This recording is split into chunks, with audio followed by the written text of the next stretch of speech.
Ngayon pa sa krisis na ito, masasabi mo bang mas dapat ngayon tayo ay magkaroon ng isang negosyo, whether side hustle yan, or kumbaga yung ano, di ba para meron tayong secondary source of income? Tama. Sa kahit anong panahon naman, it's always an opportunity na maganda na magtayo ng sariling negosyo. Side hustle man ito o maging primary source of income. Ang kagandahan, may kasabihan naman sa Ingles na yung crisis nagbubunga ito ng opportunity. So, ngayon mapipilitan tayong lahat, whether empleyado ka o may negosyo ka na isa.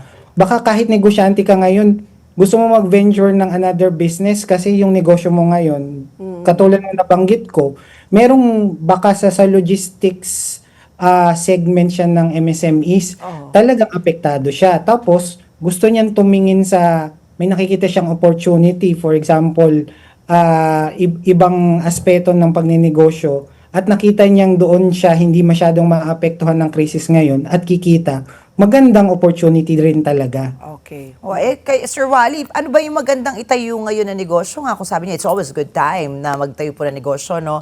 Ngayon po may krisis po tayo. Bilang isang innovative na entrepreneur, since you're heading po Innovation and Advocacy Group, ano po yung magagandang small businesses na pwedeng itayo amidst the crisis?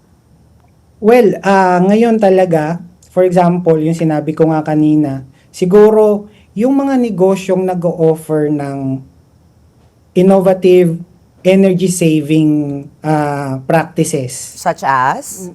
Kung ikaw ay, well, yung aming presidente actually, siya ang sa kabuuan ng kanyang karera, consultant siya. So, for example, kung ikaw ay talagang ako katulad namin, empleyado kami, pero kung ikaw ay bihasa or meron talagang expertise sa larangan ng energy conservation or sa ngayon nakikita ko ang nagte-trending, marami nang nagbebenta ngayon ng electric vehicles. For example, even pwede kang mag-venture nandoon sa supply chain ng electric vehicles, whether mag-supply ng baterya, kasi ito ang magiging pangunahing pangangailangan, at kapalit ng diesel or gasoline, baterya ang magiging source ng So, kung ikaw ay may forward-looking approach, makikita mo na may panic mode yung iba na baka nga mag-switch na sa electric vehicle, or in the long run naman talaga doon tayo papunta.